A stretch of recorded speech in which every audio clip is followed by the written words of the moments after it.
Mais il y a que Batouana est irrécupérable, c'est faux. Maintenant, c'est qu'il faut conscientiser Bango. Nous devons apprendre Moussala dans les 4 ans, dans les 3 ans. Parce qu'une année, nous devons faire l'alphabétisation. Une année, l'année, nous devons faire la profession. Pour les mamans, il y a des mamans qui sont des couturières. Ceux qui ont déjà une facilité. Il y a la couture. Et puis, il faut s'en sortir. Dans le centre d'apprentissage des métiers spécialisés. Et ça, ils ont éveillé conscience pour que le lobby jeunesse assène à dirigeant un lobby. C'est ça le rôle du mouvement citoyen. Oui. C'est-à-dire que ce que l'État, pour l'État, a la latte. Mais ce que comme il demande à les jeunes à couper sa bango parce que balingi yango. Les jeunes congolais bakoli. Lobby peut demander ça la marche pour te longola tel, pour te remplacer tel. Te longoli tel, te remplacer tel. Changement exact. Facilité. Nous avons ce changement exact. Courant et courant qui est kaka. Mais il pèse comme encore pire qu'avant. Mais finalement, quelque part, est-ce que toujours c'est un malam? Toujours c'est un mabé. C'est là où les mouvements citoyens sont au fond. Avec une conscience professionnelle. Conscience professionnelle. Bon, bah, c'est la misala. Non, c'est la misala, le ce qu'on y est qualité. Et ce n'est pas banda par Kosema. Toyekola. D'ailleurs, développement et ça quand tu fais sur Moussala, on peut créer. Mais pour créer une chose qui est bien côté. Ok. Il faut former les jeunes congolais. Il faut concentration et la mis sur la jeunesse dans le cadre de la formation. Parce que Moutako est même à 40 ans. Il faut récupérer Moutou. Quand papa n'a pas battu la classe à Milaïté. On a soigné dans 5e primaire. Mais il dit qu'on très bien. Peut avoir la langue de Molière très bien. Tout le monde, premier ministre Lumumba. Bazali na ba classe à Milaïté. Mais ce qu'on a le raisonnement ya Moutou, azali na longueur d'avance. C'est-à-dire que et sengela ki kaka te muta tangi belé. Ba papa kala, ba papa na biso, ba tanga ba 4 ans. Et puis ba tanga na kibukulu. Mais ba ko mpe batu. To ba ko mpe batu pe batika ba. Donc autant malamu est-ce que autant avoir une résolution des problèmes dans Mboka, ça aussi ce sont des questionnements. Oui, mais c'est cela, c'est-à-dire que le gouvernement a un rôle naé. Oui, c'est un ça. Gouvernement lobby, n'a pas ça misala, mais il faut former. Attends, au fond il y a des investisseurs. Mais ce n'est pas pour ta main d'œuvre qualifiée. Tout le monde est chinois. Bah il y a ça misala mais même bah ouvrier monsieur va dire pas na bango parce qu'il suppose que tu en as ouvrier malungate. Mais si tu en as ouvrier et que tu protéger métier na bango. Au monde que bah rien n'a battuté. Parce que lobby na conscience professionnelle à part pour éveiller conscience. Mais tu sais na métier bah c'est protégé. Bah plombier il faut pas ça va protéger plomberie. Ouvrier mon gota gota Chine à ça la plomberie ce qu'on a une permission na lisanga ba plombier té. Ouvrier mon côté à gota Chine ce qu'on a une permission na lisanga ba menuisier té.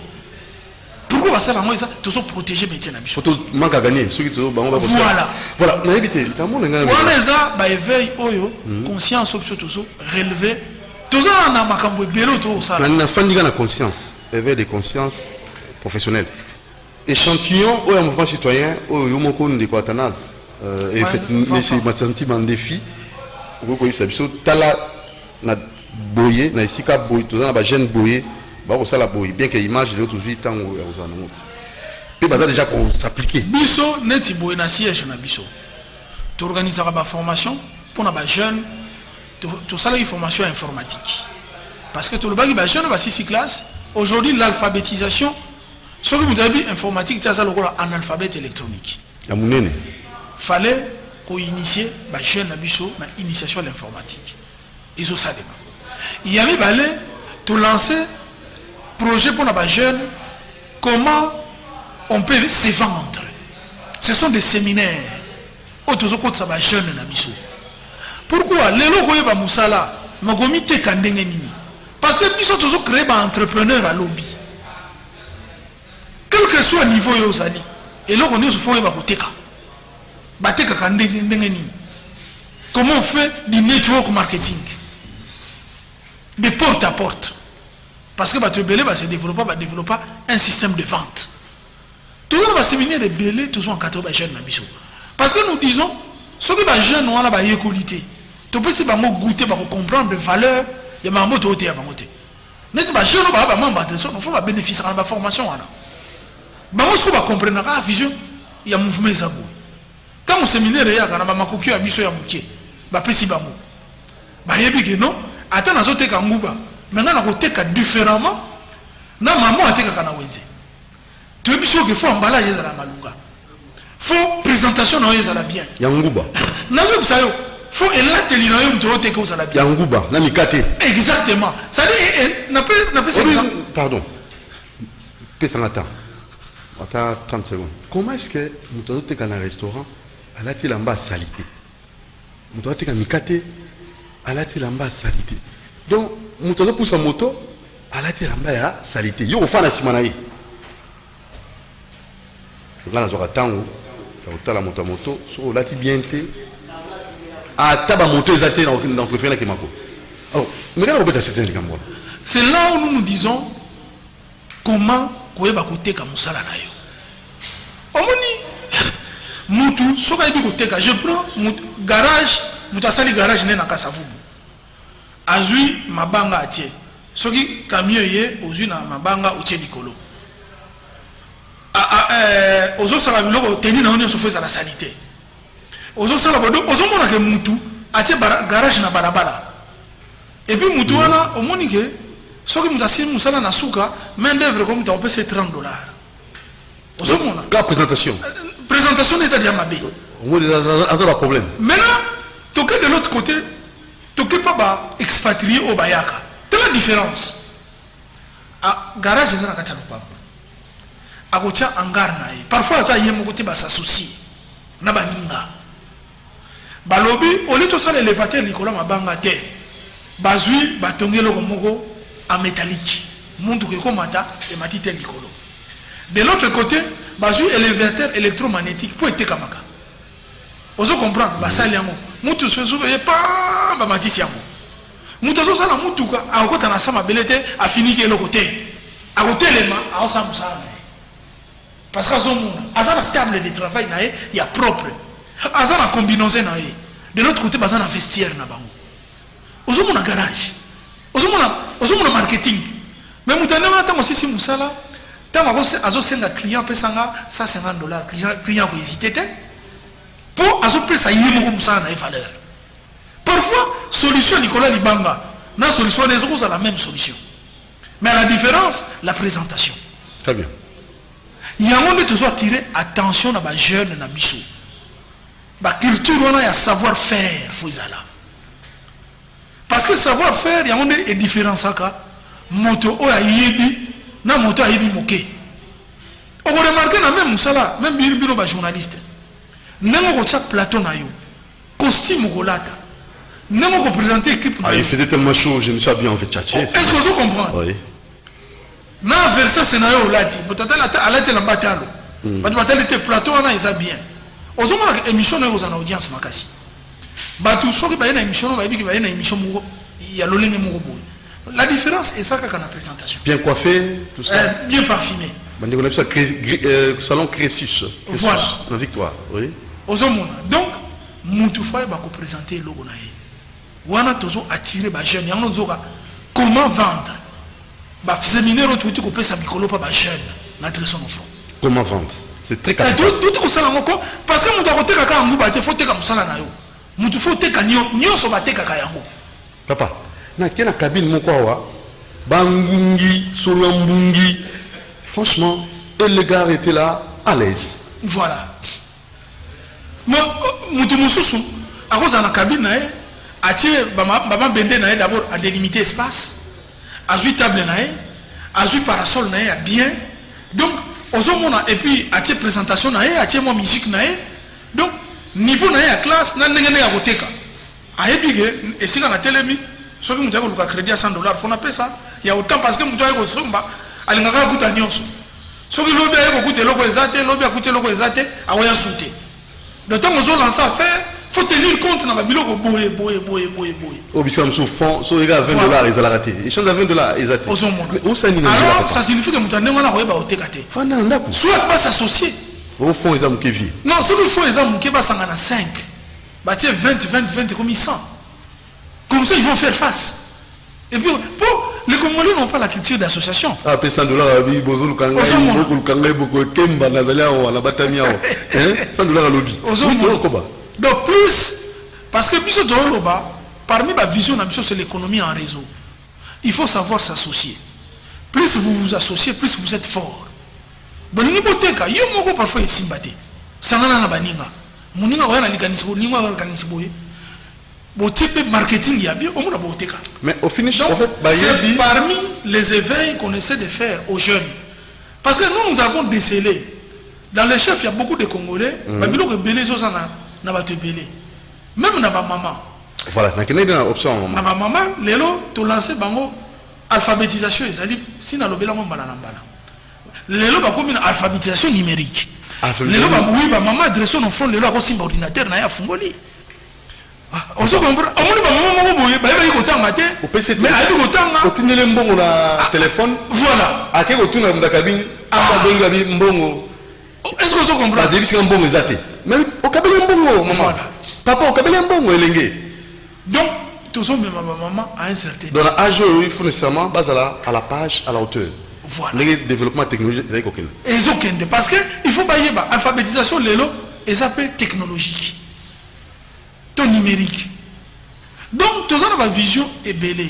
Parce que nous disons, toujours éveiller conscience. C'est-à-dire que tout ça, on n'y a pas de mbokate. Pour toi, on a quitté. Nous disons, on a l'élo, on a compris ta tolo, on a reçu ma batunion. Tout ça, là, c'est un symbole. Mais nous disons, bateau, bateau, c'est un esprit, lobby, d'ailleurs, on développe encore davantage. Parce que nous toujours éveiller conscience. On a une stratégie, et ça, une stratégie pédagogique. Maintenant, est-ce que ça va aboutissement là parce que si la politique, ils ont payé ça à bateau, par exemple, au Sengate, bien besoin formé, besoin que ça monte comme autonome, indépendant, mais réalité en face politique, ils sont le bel de côté. Non, balobi, tout tourne autour de la politique. Politicien a défini ça va avenir, il y a moko na moko. Donc ambition politique dans le mouvement citoyen de son réalité. Non, mutu nyonso, Congolais nyonso en tant que citoyen, a ça d'abord un être politique. Ou plutôt ça les politiques. Active. Et ça politique est très engagé. Tout ça très engagé. C'est-à-dire éveiller conscience en monde. Pour Azala, aïe ba revendiquer ba droit naïe. Pour aïe ba ça boye na boye. Et ça politique. Nous marchons de pair avec la politique. C'est comme l'eau dans les poissons dans l'eau. Parce que vous êtes avec eux. Maintenant, organe décisionnel, moi je suis plus là. Oui, aujourd'hui nous avons un gouvernement qui est en place, qui a été élu à Osamsanaï. Biso, tout ça éveillé conscient, tout ça la bambela. Ce baroyoka biso, mais tu souhaites bayoka biso. Et ça va idée mécanicien tu repères ça. Et si tu vas aller pour le baptême, mécanicien ils ont malade, tu vas te récupérer. Et tu es fier. Tu es le banine, ah, tu es le bagui mais bayoka kapé. Tu as là on est sur le lobby, il y a moi là. Pour biso tu as poussé mon gondamboka. Ah ça la école artisanale. Oh ils ont là depuis Kalakala. Pour nous relever main d'œuvre congolaise. Toujours c'est une entreprise publique. Non seulement ça la gérer n'a pas personne n'a pas politique mais ça la centre de formation professionnelle. N'est ça là pas Kalakala. Parce que office de route ça n'a pas centre professionnel naï. Même on a ça pas centre professionnel naï. Ba réhabiliter mo.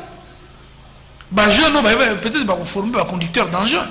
On bien ba office de route on a mutu ba ko vous savez akumbaka gris. Toi akumbaka pelle nani un bulldozer. Hein, chargeuse ou bien niveleuse. Ce qu'on a école yango, à vivre vie naïe très bien, à vous sommes pas le pango, à tirer pas naïe. Ce qui va projet sali. Quand on va chinois bayaka, est-ce que on a un conducteur d'engin ou Chine, on est normal. Et c'est normalité. Si nous avions des centres de formation ici, ces conducteurs d'engin devraient être des Congolais, parce que ce sont des engins dans mon combat. Ils ont c'est la classe américaine, c'est pratique. Moutango quand la tata n'a mais il vit sa vie. Il a eu sa formation. Même dans Poto. Ce qu'on a autant aucune école de formation. Au salaire une année, 2 ans. Bah intégrer tu deviens utile pour la société. D'ailleurs, la main d'œuvre de masse, ils ont une formation belé. Ils ont formé beaucoup de musala. Il y a beaucoup de musala. Alors, faites-nous des écoles artisanales. Faites-nous des centres de formation professionnelle. On a INPP. INPP est l'Institut national de préparation professionnelle. Maintenant, vous, par contre, voilà, INPP est l'Institut national de préparation professionnelle. Mais c'est un centre de formation professionnelle. C'est-à-dire que dans INPP, parce qu'il y a brutité.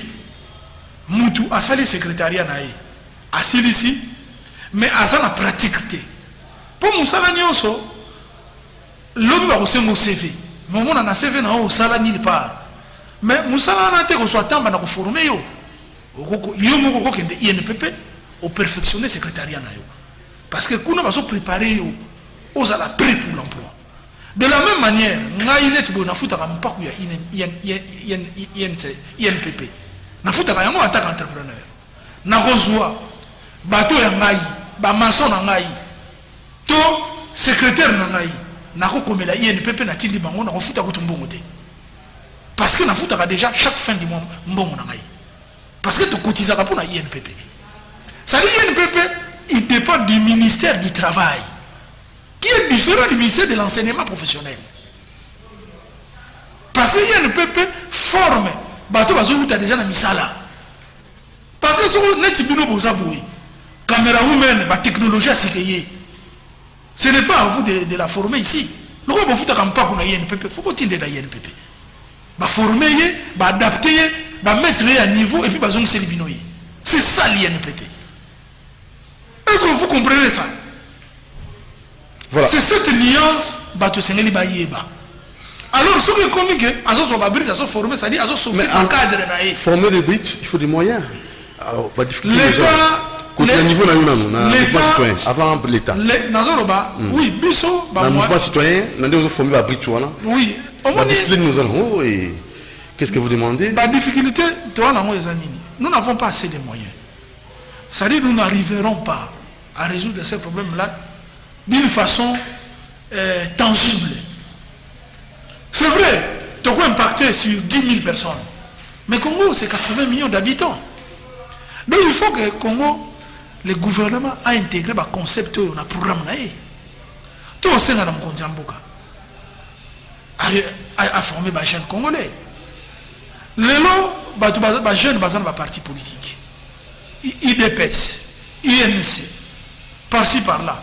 Mais la plupart des jeunes sont pour sa misalati. Mais il faut former bango. Bango la côté la raté na kukumba ba moto. Pour pas souffrir ce n'est pas facile. Ah, moto. Nous avons intervenu au Kalami Tekolika. Intervenu dans mon pour ta moto. A expliquer nga lobby monsieur Singa pas journaliste. Mais c'est la maman na ba na comprendre nga déjà parce que na pesi mon Congo ngai pour bango ba vivre. Parce que na ebisio be hémorroïde ba hernie. Mais je vous dis que c'est dangereux. Ce n'est pas un travail donc, intéressant. Donc, on a besoin pour vivre. Et là, on a besoin de vivre. Biso toza na ba misala tosala na ba mboka. Ba tuna biso ba kena ba moto na ba mboka. Maladi ba bele ça ba hernie. Ba hémorroïde. Vous devez prendre ça en charge. Parce que ça na moto, ça na moto, ça na moto. Il est même déconseillé sur le plan médicinal. Na mona mobali ya vanda ka likolo moto pendant likolo vélo to moto pendant très longtemps. Et à pourtant hernie. Aux hommes déjà pas conseil. Déjà sur le plan de la santé, c'est-à-dire on est même en train de réduire la durée de vie à jeunes congolais. Ces monteurs-là, ils ont une longue durée à éviter.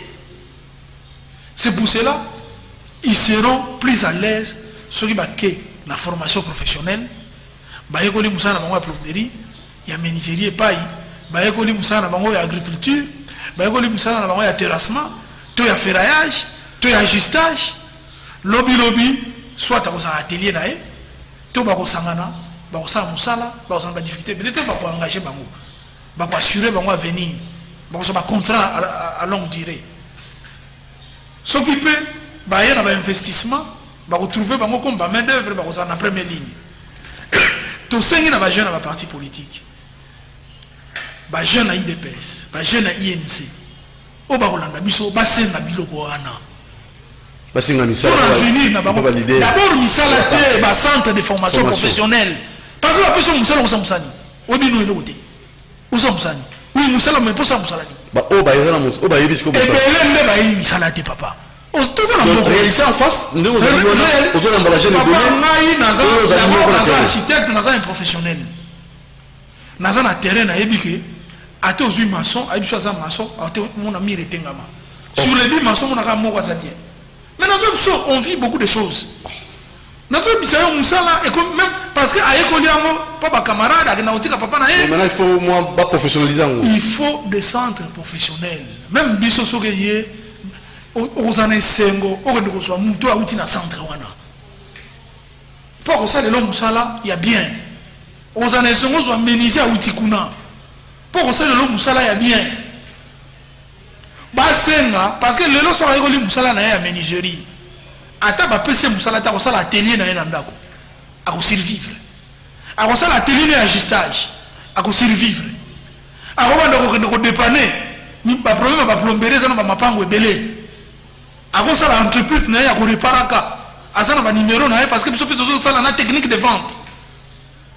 Aux gens adresse nous les gars chaque jour na ba syndic na ba chaque ndako po souvent ba robinet mon fuite ma ibo na boy so aux gens na venda kuna yo consulter par mois a aux gens elo liate ça veut dire misala ezala mboko misala ezali mais ba tu ba ça former te misala faut ko créer pas misala il y a l'état pour l'état a amener un peu biso misala ebelete mais ce que biso moko to ça entrepreneur au moment que dynamique mboko ko changer to senga na ba leader à parti. Tout ce mingi ba jeune à IDPS, il y a INC, au bazana majorité. Au bazana pouvoir, ba senga na mkonzi mboka, asala ba école artisanale. Oyo salaka kala kala ba belge batika. Mkonzi mboka amona poto. Na poto nde makambo na yalaka. Dès ko komi, o mutakei. Avant ba intégrer to aza réfugié. Ba ko côté centre de formation professionnelle. Soka ici, ba PC musala ba intégrer. Attends, bato belé ne okuta na poto niveau classe eza muke masala pour y a quelque chose comme ça na ye au ta sénégalais français yebité je vais manger café mais à ça comme ça na ye mais oui c'est nous qui disons qu'un diplôme non mutu balobaka y a pas de saut métier que de sortes gens toye ba koye ko la misala malunga to sengi to belé limbela na ba gouvernement balancer chantier, il y a éducation professionnelle. Il y a un monde biso tout téléméli. Pour ceux qui lobby, dressons au front, azana ba décision et si kabiso trop bandande yangwana. Très bien. Alors si vous bateau balandio pour tout qui na second volet, ba ko ko so bino wapi, adresse na ba numéro à contact. Bon, adresse vous allez moi pas si. Au téléphone, voilà. Tu peux essayer téléphone. Adhésion, ils en tout cas, les volontaires. D'ailleurs, plus tu allez belé, plus vous n'avez pas de plus vous avez tu as 1 million. On comprendra que c'est 1 million de Congolais et l'ingui centre de formation professionnelle et l'ingui centre des écoles artisanales et puis tu as dicté programme d'Abisso. Tu as la majoritaire. Parce que trop c'est trop. On ne peut pas diriger les pays comme ça. Bisso, numéro 082 26 39 983. Banela 082 26 39 983. Voilà, tout le monde a un second volet où il y a la actualité. Mais avant cela, Diego Maradona, Tigre Bisso, fiston, ok, hein? Donc, adios Maradona 1960-2020 à ces grands joueurs à Tigibiso. Les gars, bon, moi, il faut tenir la tête. Binonzinga. Alors, on a un mot pour les grands joueurs. Maradona, c'était un génie. Au moins, il y a un phénomène rare. Et puis, tant qu'on a dit génie, c'est toute une école. Au moins, bah génie ne va tout, bah la biso, bah savoir où biso tout qui n'a rien. Pour l'émission Fandi comme on a génie Congo, et comme génie Congo, appellation émission. Ozo On comprendre. a reçu un génie, vous êtes génie. Maradona, c'était un phénomène. Il a rendu la vie de beaucoup de gens agréable. Au moins, c'était un plaisir à Rolanda Diego. Au moins, Coupe du Monde 86, Diego Armando. Batounou sur Balatake Lambana, Diego Armando, Nassimaniati Bano. Partout, succès planétaire.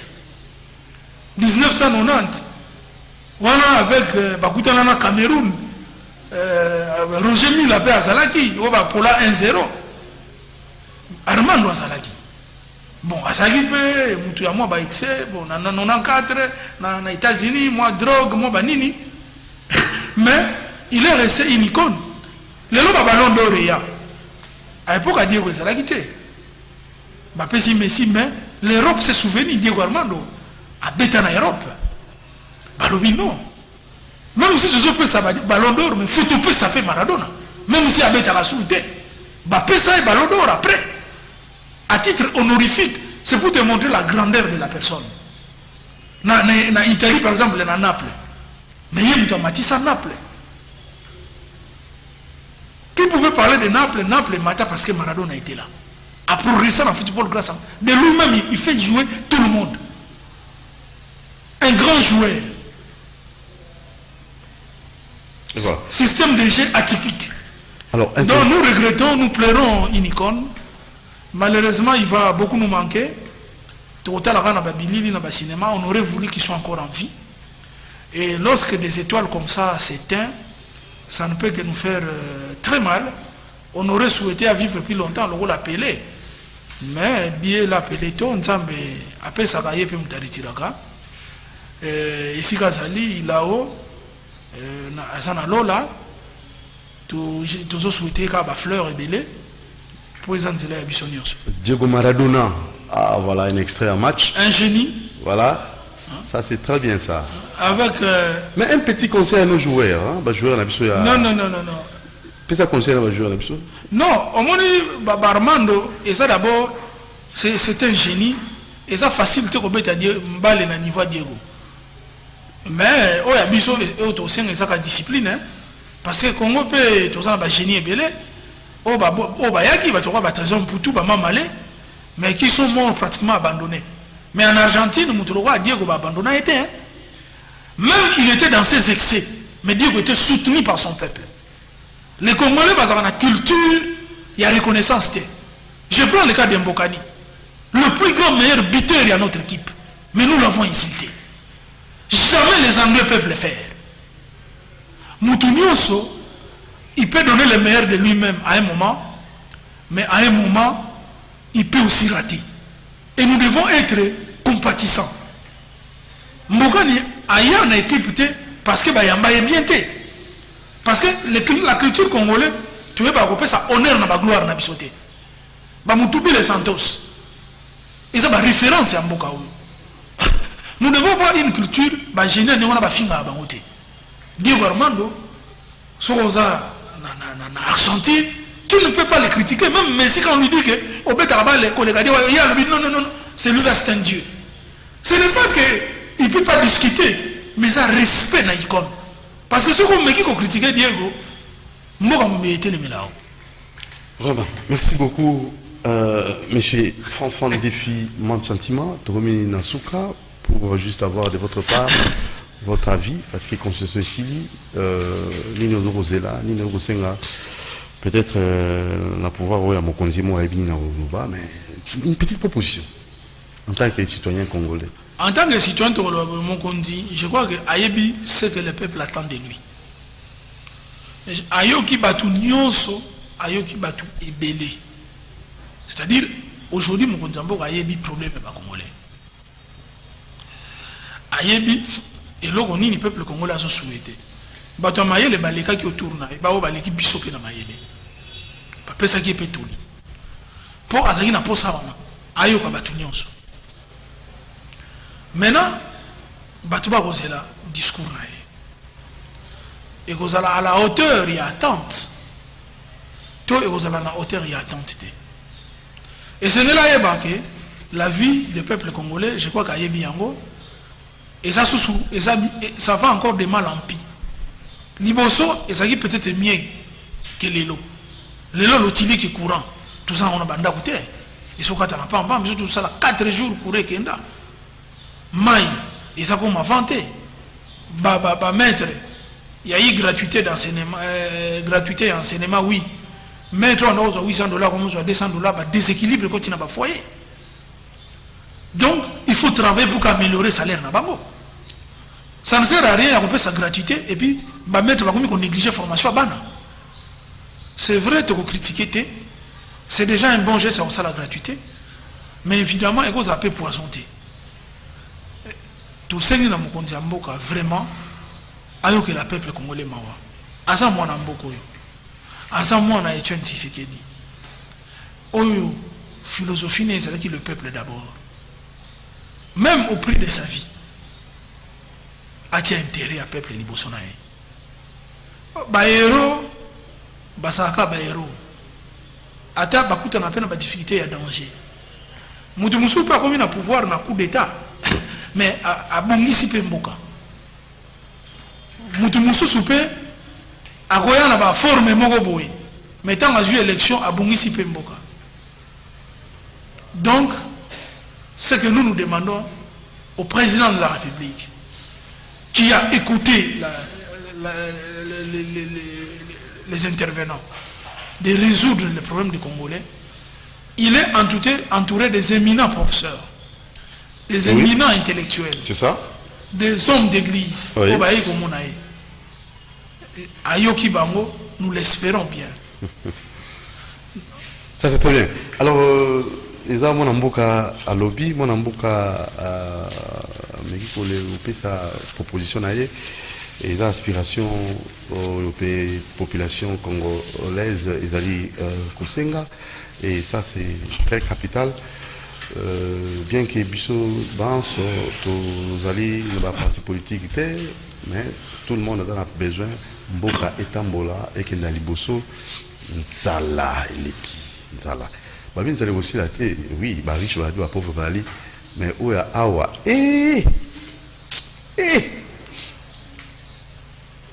Président, tout comme Nasuka, aux Urbani, la peuple. Tout le peuple congolais, mboka ça biso, tout ça obligé de garder espoir. Tout garder espoir parce que ce n'est pas facile. Le développement des habitumba, une très longue lutte. Tout le monde bundate, tout désespéré. Pour ceux qui sont désespérés, batu mususu ya mitema mabe ozwa biso mboka. To bundana bana mboko bomoni baza mayele. Baza batu boana bo soutenir bango. Parce que fanatisme, tribalisme et ça c'est un mot très dangereux. Et ça bon mboka oyo. C'est vrai je les soutiens parce que asa muta tribi nanga. Je les soutiens parce que boena boye. Même si il est d'état tribi. Mais ceux qui ont soutenir, il est à la compétence. Peut-il apporter des solutions?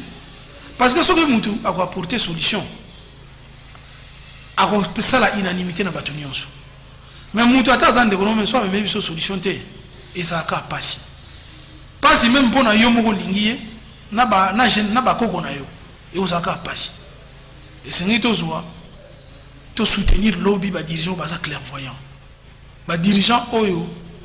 Ba soki tuche bango na ndenge tozoka bango na ba vision baza na bango mboka ekende liboso toyoka mbela ya chef de l'état azamwa na mboka aki bato belebele tozota la discours na ye tokoyoka ye pe tokoyeba kosonde makanisi na ye alors soki pe ezali bien te toko revenir awa toko condamner tokopesa pe ya biso point de vue soki ezali malamu et qu'on s'en est single parce qu'il y a un monde de là. Alors on a parti politique tendance nous avons on a eu bakenda constitution té on a eu bakenda qui na ba parti politique tu vois que politique c'est la conquête il y a pouvoir mais faut te baguer à un moment donné et c'est tout sangana pour le développement ya mboko yo ce que tous en monto à ça liboso na ça de bonne foi soutenons-les.